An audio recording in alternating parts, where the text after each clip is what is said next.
नमस्कार विद्यार्थी मित्रांनो, मी मोहिते दीपमाला निवास, कृष्णा महाविद्यालय रेटरे बुद्रुक, इतिहास विषयाच्या ऑनलाईन अध्यापनामध्ये तुम्हा सर्वांचे स्वागत करते. मागील 2 पाठात आपण शीतयुद्ध या प्रकरणाचा अभ्यास केला. याच्यामध्ये शीतयुद्ध म्हणजे काय, शीतयुद्धाची पार्श्वभूमी, त्यानंतर शीतयुद्धाची वाटचाल याचा अभ्यास केला. त्यानंतर सुरक्षा करारांचा अभ्यास केला.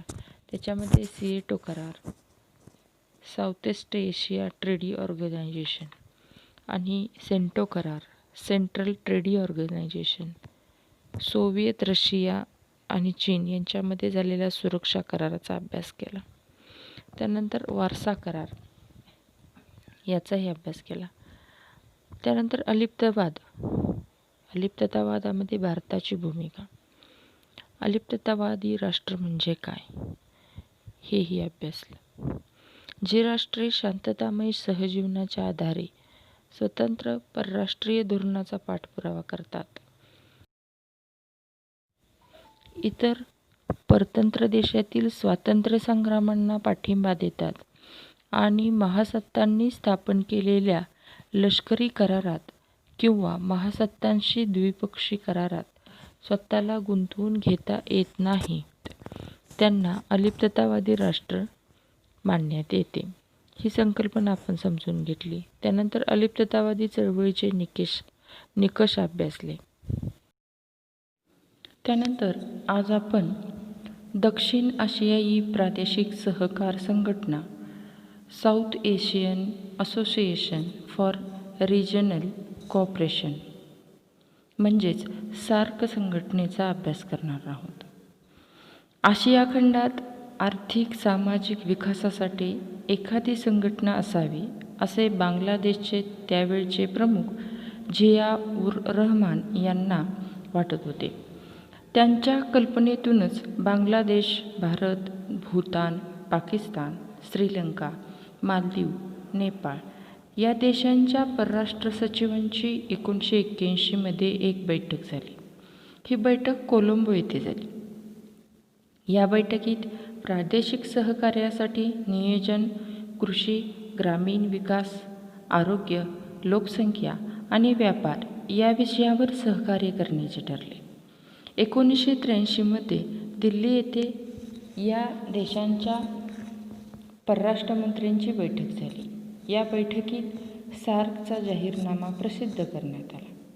1985 मध्ये ढाका येथे सार्कची स्थापना करण्यात आली. या परिषदेची पुढील ध्येय निश्चित करण्यात आली. या ध्येयांमध्ये 5 ध्येय आहेत. त्याच्यातले पहिलं ध्येय असं की सदस्य राष्ट्रांच्या सर्वांगीण विकासासाठी सहकार्य करणे आणि विकासाचा वेग वाढवणे. त्यानंतर दहशतवाद, अंमली पदार्थांची तस्करी अशा विघात गोष्टींना विरोध करणे. त्यानंतर परस्पर विश्वास वाढवण्यासाठी सामंजस्याचे वातावरण निर्माण करून समस्या निराकरण करणे. प्रादेशिक, विभागीय आणि आंतरराष्ट्रीय पातळीवर समविचारी संघटनांचे सहकार्य करणे.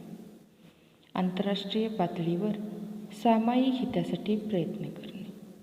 अशा प्रकारची ध्येये सार्कची होती. त्यानंतर या ध्येयांच्या पार्श्वभूमीवर सार्क संघटनेची रचना करण्यात आली. तर सार्कचे कार्यालय नेपाळची राजधानी काठमांडू येथे ठेवून वर्षातून एक बैठक घेणे आवश्यक करण्यात आले. त्यामध्ये सरचिटणीस, 7 संचालक आणि कर्मचारी वर्ग यांच्या खर्चासाठी वार्षिक वर्गणीची पद्धत स्वीकारण्यात आली. सार्कच्या मुख्य सचिवपदाचा कार्यकाल 3 वर्षाचा ठेवण्यात आला आणि प्रत्येक राष्ट्राला एकदा संधी देण्याचे ठरले. त्यानंतर सार्कचे घोषणापत्र. सार्कच्या पहिल्याच अधिवेशनात सहभागी राष्ट्रांनी जे घोषणापत्र जाहीर केले त्यामध्ये पुढील बाबींचा समावेश होतो. संयुक्त राष्ट्र संघटनेच्या सनदेनुसार आणि अलिप्तवादाच्या सिद्धांतानुसार विशेषतः राष्ट्रीय स्वातंत्र्य, भौगोलिक एकता, समानता, अंतर्गत वादात बळाचा वापर न करणे, अंतर्गत बाबतीत हस्तक्षेप न करणे व परस्पर संघर्ष शांततामय मार्गाने सोडवणे या तत्त्वांचे आचरण करण्याची हमी दिलेली आहे. हे घोषणापत्र प्रत्यक्ष आणण्याचे कार्य सार्क राष्ट्रांची मंत्रिपरिषद आणि स्थायी समिती करते. त्यानंतर सार्क समोरील आव्हाने. सदस्य राष्ट्रांमधील आर्थिक विषमता, संरक्षणाचा खर्च, दळणवळणाच्या अपुऱ्या सोयी सुविधा, कृषी क्षेत्राचा अपुरा विकास, वाढता दहशतवाद, लोकसंख्या विस्फोट, अपुरा व्यापार, भिन्न राज्यपद्धती, धार्मिक भाषिक विविधता असे अनेक प्रश्न सार्कसमोर आहेत. त्यानंतर सार्क या संघटनेचे यश. या संघटनेने आत्तापर्यंत काही क्षेत्रात चांगली कामगिरी बजावली आहे. यात बांगलादेशमध्ये कृषी माहिती केंद्र सुरू केले, बियाणे, पशुधन आणि मत्स्योत्पादन यात संशोधन सुरू ठेवले. ढाका येथे सार्क हवामान संशोधन केंद्र स्थापन केले. त्यानंतर काठमांडू येथे अस्थिरोग निवारण केंद्र सुरू झाले. सार्क देशांमध्ये पर्यटनास चालना देण्यात आली. दक्षिण आशियातील गरिबी कमी करण्यासाठी सार्कने आशिया प्रशांत क्षेत्रीय आर्थिक व सामाजिक मंडळ यांच्या मदतीने प्रयत्न केले.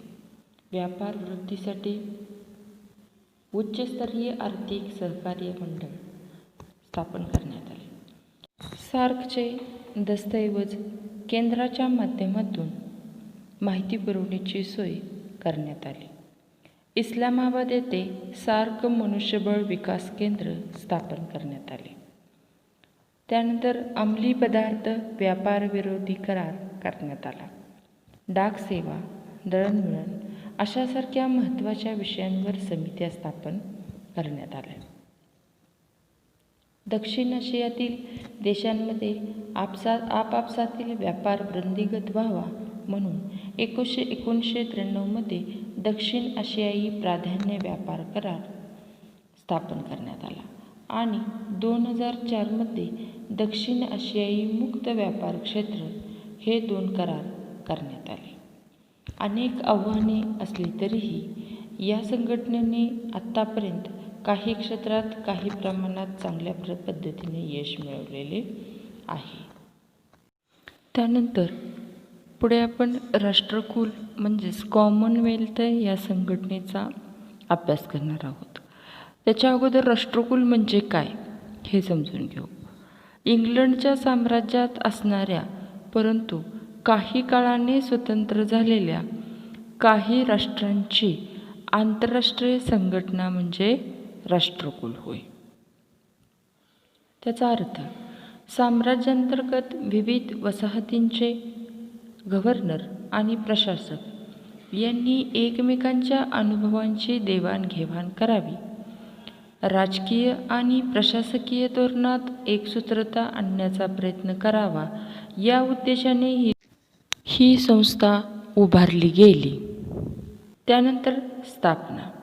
1917 मध्ये कॅनडा, ऑस्ट्रेलिया, दक्षिण आफ्रिका आणि न्यूझीलंड यांना ब्रिटिश साम्राज्याअंतर्गत स्वायत्त राज्याचा दर्जा इंग्लंडकडून मिळाला. 1931 मध्ये आपल्या सर्व वसाहतींना क्रमाक्रमाने स्वायत्तता देण्याचे धोरण इंग्लंडने जाहीर केले. इंग्लंडच्या संसदेने स्टॅच्यूट ऑफ वेस्टमिनिस्टर हा कायदा केला.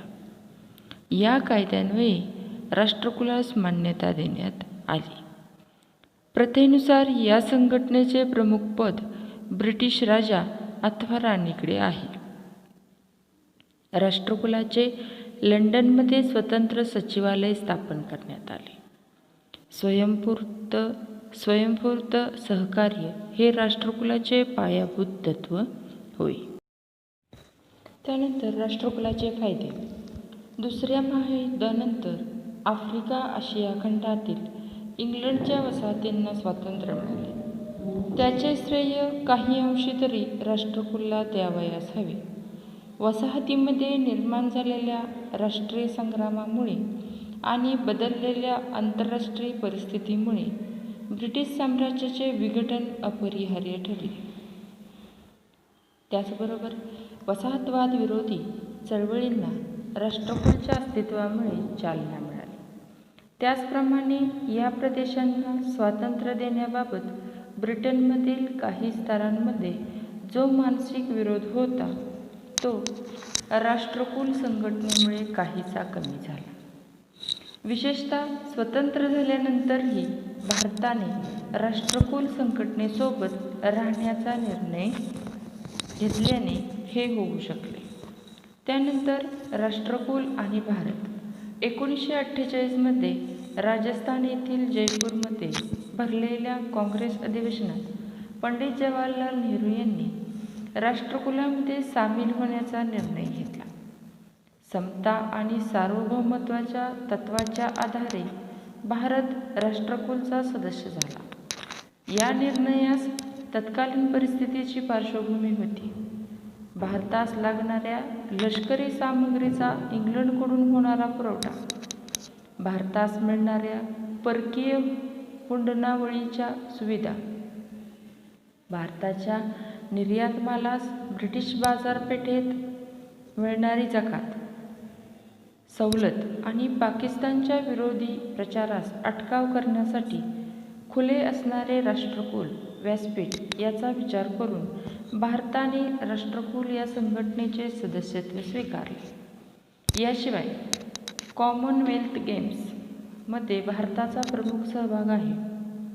दुसऱ्या महायुद्धापूर्वी ब्रिटिश साम्राज्याअंतर्गत देशातील हौसी खेळाडूंचे ब्रिटिश एम्पायर गेम्स हे ऑलिम्पिकच्या धर्तीवर सामने व्हायचे. या क्रीडा स्पर्धांची कल्पना रेव्हरंड एस्टली क्रूपर यांनी मांडली होती. 1950 पासून या खेळांना कॉमनवेल्थ गेम म्हणजेच राष्ट्रकुल क्रीडा सामने म्हणून ओळखले जाऊ लागले. 1911 5व्या जॉर्जच्या राज्यारोहण प्रसंगी साम्राज्योत्सव झाला. या प्रसंगी इंग्लंडमधील क्रिस्टल पॅलेस येथे या सामन्यांना सुरुवात झाली. 1986 राष्ट्रकुल स्पर्धा विशेष गाजल्या. या स्पर्धेवर 32 राष्ट्रांनी बहिष्कार टाकला. ग्रेट ब्रिटनने दक्षिण आफ्रिकासंबंधीचे वर्णद्वेषी धोरण बदलावे असा आग्रह या राष्ट्रांनी धरला. इंग्लंडने आपले धोरण बदलले नाही म्हणून भारताचे तत्कालीन प्रधानमंत्री राजीव गांधी यांनी या स्पर्धेवर बहिष्कार घालण्याचा निर्णय घेतला. पुढे 21व्या शतकात भारत या स्पर्धेत लक्षणीय कामगिरी बजावत आहे.